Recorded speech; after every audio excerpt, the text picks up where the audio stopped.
በዓለም ዙሪያ የምትገኙ ጣና ቴሌቪዥን ክቡራን ቤተሰቦቻችን በያላችሁበት የምድር ዳርቻ ሁሉ አክብሮታዊ ሰላምታችን ከጣና ቴሌቪዥን ዜና ክፍል ይድረሳችሁ። የካቲት 4 ቀን 2018 ዓ.ም የጣና ቴሌቪዥን የሰዓቱን ዜናዎች እርሶቹን በማስቀደም እናስደምጣችኋለን። አብራችሁን ቆዩ።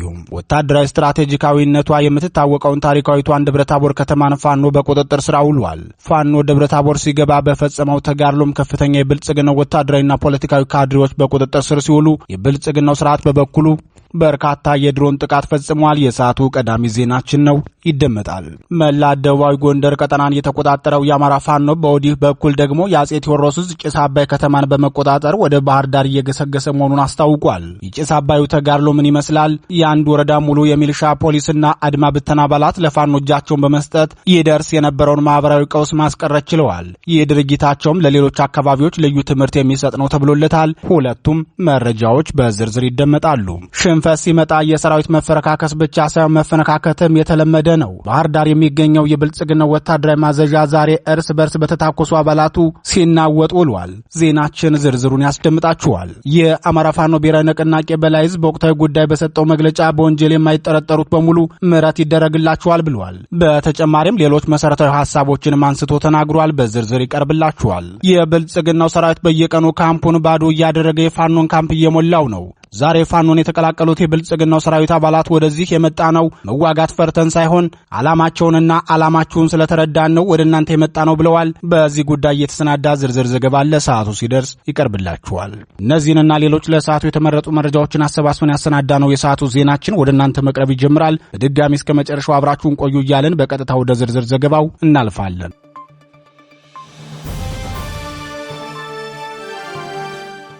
ታሪካዊቷ ደብረታቦር በፋኖ እጅ ገባች። የብልጽግናው ሰራዊት ከደቡብ ጎንደር ዞን ተጠራርጎ የወጣ ሲሆን በዛሬው ዕለትም የዞኑን ዋና ከተማ ደብረታቦርን ፋኖ ተቆጣጥሯል።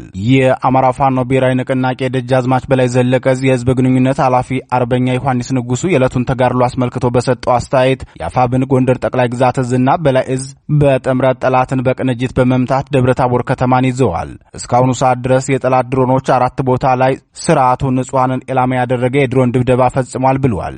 የብልጽግናው ስርዓት ደብረታቦር ከተማና አካባቢው ማለትም ወይብላ ማርያም አየር ማረፊያ አካባቢ፣ ቄራ ኦራይላ ቤተክርስቲያን አካባቢ፣ ከኢየሱስ ቤተክርስቲያን በታች ልዩ ስሙ ወርቄን በሚባለውና የእቴጌ ጣይቱ የትውልድ ቦታ በሆነው አካባቢና እብናት መውጫ ልዩ ስሙ ርብ ላይ ከውጊያ ቀጠና ውጭ ድሮን የጣለባቸው ናቸው።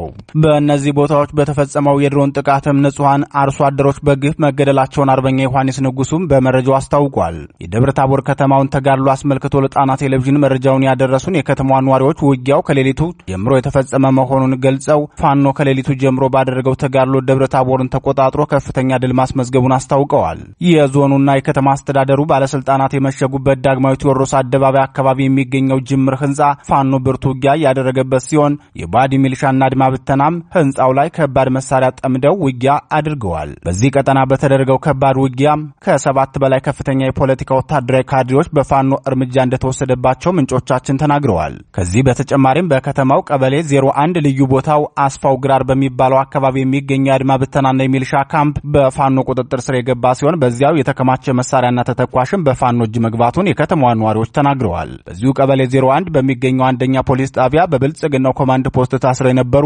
ከ500 በላይ ሰዎች በፋኖ ነጻ ወጥተዋል። በርካታ የስርዓቱ ኃይሎች ከነሙሉ ትጥቃቸው በፋኖ እጅ ገብተዋል። የብልጽግናው ስርዓት በከተማው ውስጥ ጭምር ከፍተኛ የድሮን ድብደባ ሲያደርግ መዋሉን የተናገሩት የከተማዋ ነዋሪዎች ቀደም ሲል ከተጠቀሰው ከአርበኛ ዮሐንስ ንጉሱ መረጃ ጋር ተመሳሳይ መረጃ ሰጥተዋል። በተለይም በከተማዋ ኢየሱስና ወይብላ ማርያም እንዲሁም ቄራ ሰፈር በተፈጸመ የድሮን ጥቃት የበርካታ ንጹሃን ንብረት መውደሙን ተናግረዋል። ከደብረታቦር በቅርብ ርቀት በሚገኘው ርብ አካባቢ በተፈጸመ ተመሳሳይ የድሮን ጥቃትም አርሶ አደሮች መገደላቸውን ነዋሪዎች ገልጸዋል። ከማደረ ማርያም አካባቢ በተፈጸመው የድሮን ጥቃትም የ3 አርሶ አደሮች ሕይወት ማለፉን የአካባቢው ነዋሪዎች ለጣና ቴሌቪዥን ተናግረዋል። የዜና እስከተጠናቀረበት ሰዓት ድረስ ውጊያው በድሮን ታግዞ የቀጠለ ሲሆን በፋኖ እጅ ያልገቡት ደብረታቦር ማረሚያ ቤትና የዞን ዋና መስሪያ ቤት ላይ ብርቱ ትንቅንቅ ሲካሄድባቸው ውሏል። ብልጽግና በበኩሉ ከአየር ኃይል በተጨማሪ ከ50 በላይ ተሽከርካሪ ሰራዊቱን ከባህር ዳር ጭኖ ወደ ደብረታቦር ለማስገባት ሲያጓጉዝ ውሏል። የብልጽግናው ስርዓትም ሰራዊቱን በ50 ተሽከርካሪ ጭኖ ወደ ደብረታቦር ለመግባት ያደረገው ሙከራ ለምሳጋ ጥብቅ ደን ላይ በተፈጸመበት የቆረጣ ዓመት ሊበተን መገደዱን አርበኛ ዮሐንስ ንጉሱ ተናግሯል። በእስካሁኑ ውጊያ በፋኖ በኩል የህይወት መስዋዕትነት አለመከፈሉን አርበኛው ጨምሮ ገልጿል። በደብረ ታቦር እየተካሄደ ያለውን ውጊያ ዝርዝር መረጃ በምሽቱ ዜናችን ይዘን የምንመለስ ይሆናል።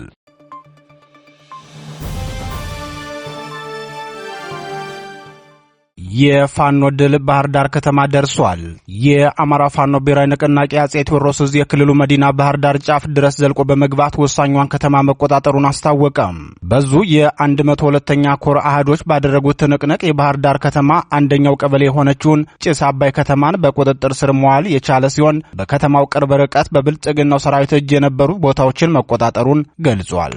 የ102ኛ ኮር ቃል አቀባይ ክፍል እንደገለጸው ሌሊት ላይ በተጀመረው ትንቅንቅ በርካታ የብልጽግናው ሰራዊት ሞትና ቁስለኛ ማድረግ የተቻለ ሲሆን ከሞት የተረፈው የብልጽግናው ሰራዊትና የከተማው አመራሮች ደግሞ ወደ ቤዛዊት ቤተመንግስት መኮብለላቸውን ገልጿል። ፋኖ ባደረገው ብርቱ ተጋድሎ ከጭስ አባይ ከተማ በተጨማሪ ዳና ማርያም እና ሌሎች የብልጽግናው ሰራዊት መሽጎባቸው የነበሩ ስፍራዎችም ነጻ መውጣታቸው ተረጋግጧል። በሌላ ዜና በጎንደር ቀጠና አንድ ሙሉ የወረዳ የጸጥታ ኃይል ፋኖን በመቀላቀል የሞት ኪሳራ ማስቀረቱ ተገልጿል። ደብረ ታቦር ከተማን ጨምሮ መላው የደቡብ ጎንደር ቀጠና ነጻ በወጡበት የ3 ቀን ተጋድሎ ፋኖ በብልጽግናው ሰራዊት ላይ ከፍተኛ ወታደራዊ ኪሳራ ከማድረሱም ባለፈ ለብልጽግናው መንግስት ስልጣን ብለን ህይወታችንን በከንቱ አናጠፋም ያሉ የወረዳ የጸጥታ ኃይሎች ሙሉ በሙሉ ፋኖን ተቀላቅለዋል።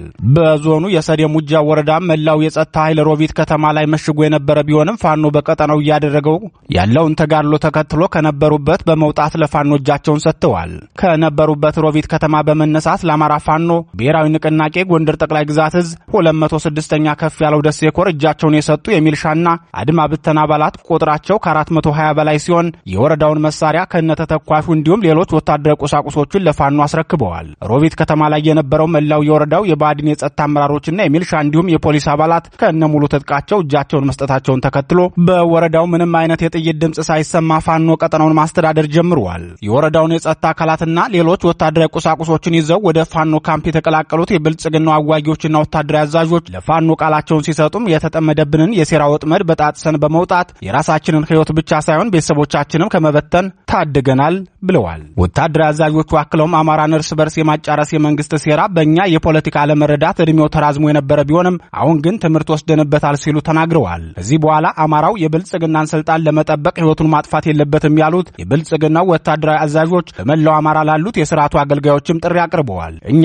አማራን እርስ በርስ ለማጫረስ ታቅዶ እየተሰራ የነበረውን የኦህዴድ ብልጽግና የአደባባይ ቅስቀሳ አክሽፈነዋል ሲሉ የተናገሩ ሲሆን ከዚህ በኋላ በሚኖራቸው ጊዜ የበደሉትን ህዝብ ለመካስ መዘጋጀታቸውንም ጨምረው ገልጸዋል።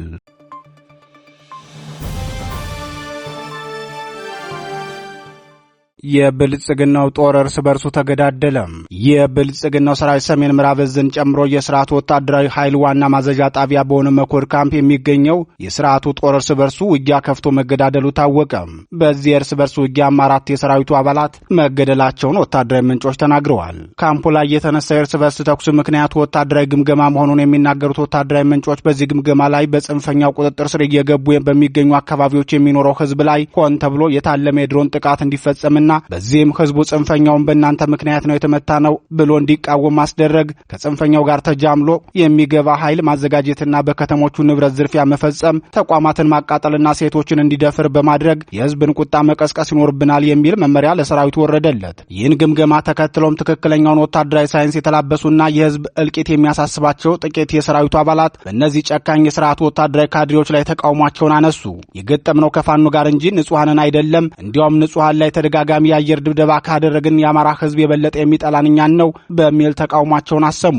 እነዚህ የጦር መኮንኖች ከግምገማ መድረኩ በኋላ በሰራዊቱ ፊት ወታደራዊ ነጻ እርምጃ እንደተወሰደባቸው የገለጹት ወታደራዊ ምንጮች በዚህ ምክንያት ነው ተቃውሞ በርትቶ የተነሳው ሲሉ የእርስ በርስ ተኩሱ ምክንያት ገልጸዋል። ወታደራዊ ምንጮች አክለውም ይህን ተከትሎም በካምፕ ውስጥ በሚገኘው ሰራዊት መካከል ከባድ የእርስ በርስ ተኩስ ተከፍቶ 4 የሰራዊቱ አባላት ተገድለዋል፣ ከ15 የማያንሱት ደግሞ ጉዳት ደርሶባቸዋል ብለዋል። የተነሳው የእርስ በርስ ተኩስ ከበረደ በኋላ በካምፑ የሚገኙ የአማራ ተወላጅ የሰራዊቱ አባላትና የጦር መኮንኖች እየተመረጡ ትጥቅ እንዲያወርዱ ተደርገው ታስረዋል። እዚህ በተጨማሪም ፋኖ ወደ ከተማ መጠጋቱን ተከትሎ ሊከዱ ይችላሉ በሚል የሚጠረጠሩ የመከላከያ ሰራዊት መስመራዊ መኮንኖችም በአይነ ቁራኛ እየተጠበቁ መሆኑን ወታደራዊ ምንጮች ተናግረዋል። የብልጽግናው ሰራዊት እርስ በርሱ በመዋጋትና በመገዳደል ይህ የመጀመሪያው ሳይሆን ከዚህ በፊትም በተለያዩ ግንባሮች ተደጋጋሚ ጊዜ እርስ በርሱ መገዳደሉ ይታወሳል። የዛሬው የብልጽግና ሰራዊት እርስ በርሱ ተኩስ ከፍቶ የተገዳደለው የአማራ ፋኖ ብሔራዊ ንቅናቄ አጼ ቴዎድሮስ ዕዝ ጭስ ጭስ አባይ ከተማን በተቆጣጠረበትና የበላይ ዕዝ ደግሞ መላ የደራ ሐሙሲት ወረዳን ነጻ ባወጣበት በዚህ ወቅት መሆኑ የእርስ በርስ መገዳደሉ ከወታደራዊ ፍርሃት የመነጨና የፖለቲካ ውሳኔም የሰጠበት ሊሆን ይችላል ሲሉ ወታደራዊ ተንታኞች ተናግረዋል።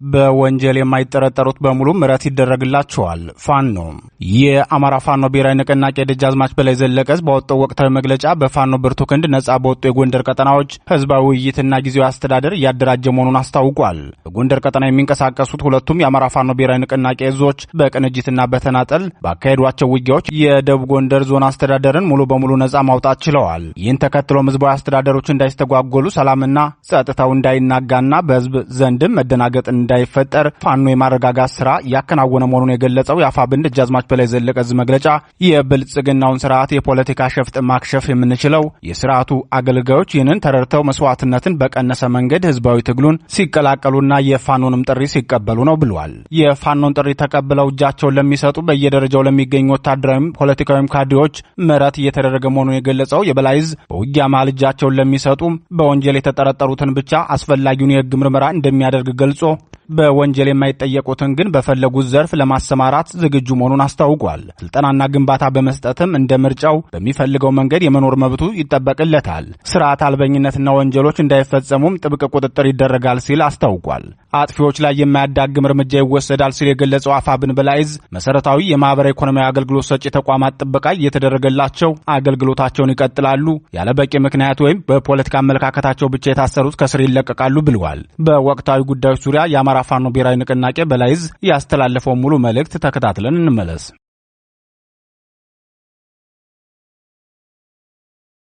ተወደዳችሁ ወገኖቻችን በሙሉ የሰራዊታችንና የህዝባችን ክፍል በሙሉ ሰላም ጤና ይስጥልን እያልን ለ10 ዓመታት የቀጠለው የአማራን የመግፋትና በአማራ ህዝብ ላይ ያነጣጠረ ሁለንተናዊ ጥቃቶች በአብይ አህመድ መራሹ ኦህዴድ ብልጽግና ተባብሶ ፋሽስታዊ የአብይ አህመድ ኦህዴድ ብልጽግና በአማራ ህዝብ ላይ ዘርፈ ብዙ ግፍና መከራ እየፈጸመ ቢገኝም ጀግናው የአማራ ፋኖ የአማራ ህዝብ እንደ ህዝብ ህልውናውን ለማስጠበቅ ያልተጠበቀ የነፍጥ አብዮት በማቀጣጠል በአጭር ጊዜ የአብይና የውጭ ሸሪኮቹን አቅም በመከትና በማንኮታኮት በወርቅ ቀለም የሚዘከር ታሪካዊ ጀብድ በመፈጸም ላይ ይገኛል። በዚህም ድል እየቀናው ህዝባችንም ከተደቀነበት የህልውና ጥፋት እየታደገ ይገኛል። ትግላችን የእውነት የፍትህ የርትህ በመሆኑ ከላይ በፈጣሪ ከታች በተወደደው ህዝባችን እየተደገፈን አይሞከርም የተባለ አገዛዝ ዙፋን ገፍተን አዛመነው እንገኛለን። መውደቁ አይቀሬ የሆነው አገዛዝ አወዳደቁ ጥበብ፣ ብልሃት፣ ጀግንነትና ቁርጠኝነት የሚጠይቀን ወሳኝ የመቋጫ ምዕራፍ ላይ እንገኛለን። በዚህ ለህዝባችን ወሰኖችና ጥቅሞች፣ ሞራል፣ ባህል፣ ትውፊትና ፍላጎቶች፣ ኢኮኖሚያዊ፣ ማህበራዊና ፖለቲካዊ ፍላጎቶች መከበር በደምና አጥንት መስዋዕትነታችን ከትላንት እስከ ዛሬ ታምነንና ጸንተን የሚበጀውንና የሚበጀንን ውሳኔ እያሳለፍን ብርቱ ተጋድሎ እያደረግን እንገኛለን። ስለሆነም በቅርቡ ካገዛዙ ነጻ በወጡ የጎንደር ቀጠናዎች ህዝብ የማወያየት ተግባር እየተፈጸመ ይገኛል፣ እየተፈጸመም ይቀጥላል። የህዝብ ደህንነት ጥበቃ ደህንነቱ ህዝባችን መጠበቅ ስራዎች ተጠናክረው ይቀጥላሉ። ካስከፊው የአብይ አህመድ አገዛዝ ጋር በመተባበር ተሰልፋችሁ የቆያችሁ የሚሊሻ፣ የአድማ ብተና፣ የመንደር የታጣቂና አደረጃጀቶችና በጸጥታ ማስከበር ሽፋን በትጥቅም ያለ ትጥቅም ተደራጅታችሁ የቆያችሁ በሙሉ አብይ አህመድ እየሰራብን ያለውን ፖለቲካዊ ሻጥርና ደባ በመገንዘብ እጅ እየሰጣችሁ ፖለቲካዊ ሸፍጡን እንድታመክኑ ጥሪ እናስተላልፋለን። በወንጀል ከሚጠረጠሩ በቀር በሙሉ ምህረት የሚቸራቸውም ይሆናል። ስልጠናና ግንባታ ይሰጣል። እንደ ምርጫውም የመኖር መብት ይጠበቅለታል። የመታገል ፍላጎት ላለው ስልጠና ወስዶ ወደ ትግል እንዲሰማራ ይደረጋል።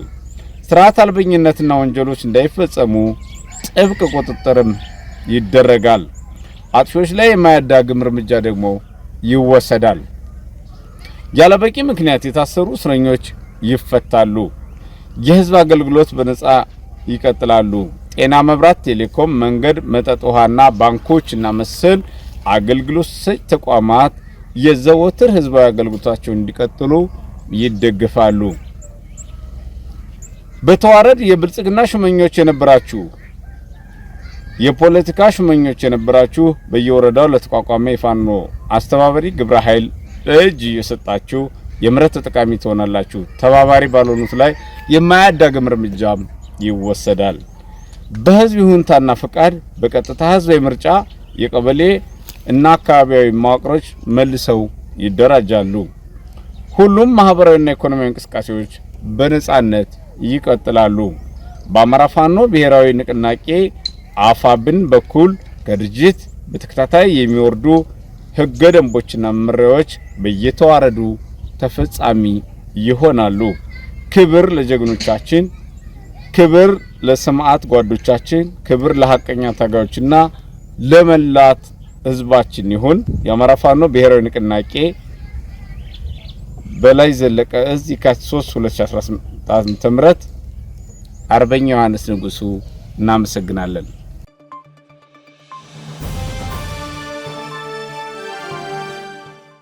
ዓላማቸውንና ዓላማችሁን ስንረዳ ወደ እናንተ መጣን። የሰራዊቱ አባላት የብልጽግናው ስርዓት የሚፈጽመውን የዘር ማጥፋት ጦርነት በመቃወምና የአማራ ፋኖም እያካሄዱ ያለውን የህልውና ጦርነት ዓላማውን በመረዳት ፋኖን ለመቀላቀል መገደዳቸውን የብልጽግናው ሰራዊት አባላት ገለጹ። ሙሉ ትጥቃቸውንና ወታደራዊ መረጃዎችን እንደያዙ ፋኖን የተቀላቀሉት የብልጽግናው ሰራዊት አባላት የመጣ ነው መዋጋት ፈርተን ሳይሆን ህዝብን መግደል ስለማንፈልግ ነው ሲሉ ተናግረዋል። በጎጃምና በሸዋ ጠቅላይ ግዛቶች የሚንቀሳቀሰው የብልጽግናው ሰራዊት በየቀኑ እየፈረሰ ፋኖን እየተቀላቀለ ይገኛል። በጎጃም ቀጠና የሚንቀሳቀሰውን የብልጽግናውን 6ኛና የምስራቅ እዝ ሰራዊትን በስቦ ማስከዳት ስልቱ በየቀኑ እያስኮበለለ መሆኑን የገለጸው የአማራ ፋኖ ብሔራዊ ንቅናቄ አጼ ቴዎድሮስ እዝ 201ኛ ኮር በዛሬው ዕለትም በተመሳሳይ 3 የብልጽግናውን ሰራዊት አባላት በጧቱ ተቀብሏቸዋል። የ201ኛ ኮር ህዝብ ግንኙነት ኃላፊ ፋኖ ሀብታሙ የሱፍ ፋኖን የተቀላቀሉትን የብልጽግናውን ሰራዊት አባላትን አስመልክቶ ለጣና ቴሌቪዥን እንደገለጸው ፋኖን የተቀላቀሉ 3ቱም የብልጽግና ወታደሮች ስርዓቱ በአማራ ህዝብ ላይ ያካሄደ ያለውን ዘር ተኮር ጥቃት በመቃወም የመጡ ናቸው ብለዋል። በምስራቅ ጎጃም ዞን ሸበል በረንታና አካባቢ የሚገኘው የብልጽግናው ሰራዊት 6ኛ እዝ 602ኛ ኮር 75ኛ ክፍለ ጦር አባላት የነበሩት ፋኖን የተቀላቀሉት ወታደሮች በሰጡት አስተያየት እንደ ስርዓት ዋና መዋቅር ያደረገው የህዝብን ጥያቄና ተቃውሞን በወታደር ላብና ደም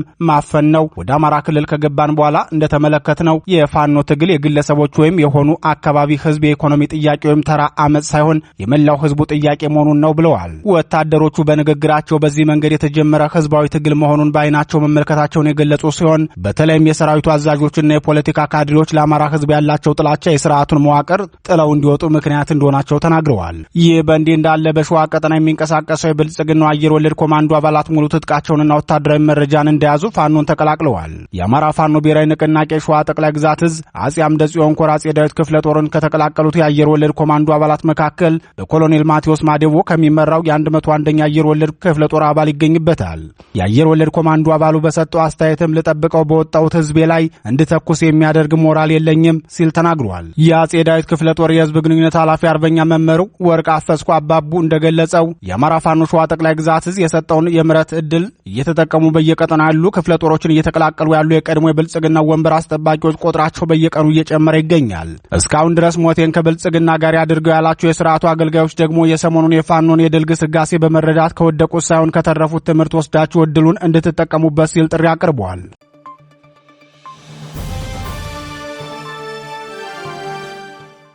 ክቡራትና ክቡራን የጣና ቴሌቪዥን ደጋፊዎች የአማራ ህዝብን ትግል ማዕከል በማድረግ ውግንናውን ለአማራ ህዝብ ማዕከላዊ ኮዝ ዘላቂ ጥቅምና የተቆጠሩ ጥያቄዎች ያደረገው ጣና ቴሌቪዥን ትግሉ የገጠመውን የስትራቴጂክ አመራር ክፍተት እንዲሞላ ህዝባዊ መሰረቱን አስጠብቆ እንዲቀጥል በማድረግና ሚዛናዊ የመረጃ ተደራሽነትን በጥራት በፍጥነትና በታማኝነት እያቀረበ የሚገኘውን የጣና ቴሌቪዥንን ለመደገፍ በርካቶች በምን እንደግፍ የሚል ጥያቄ ስታቀርቡልን መቆየታችሁ ይታወቃል። በመሆኑም በዜል +1 46 9866 54 44 በካሻፕ ጣና ቲቪ 2024 በፔይፓል ጣና ቴሌቪዥን 2024@gmail.com እንዲሁም በዶኔት ቦክሱ በኩል መደገፍ የምትችሉ መሆኑን ለማሳወቅ እንወዳለን።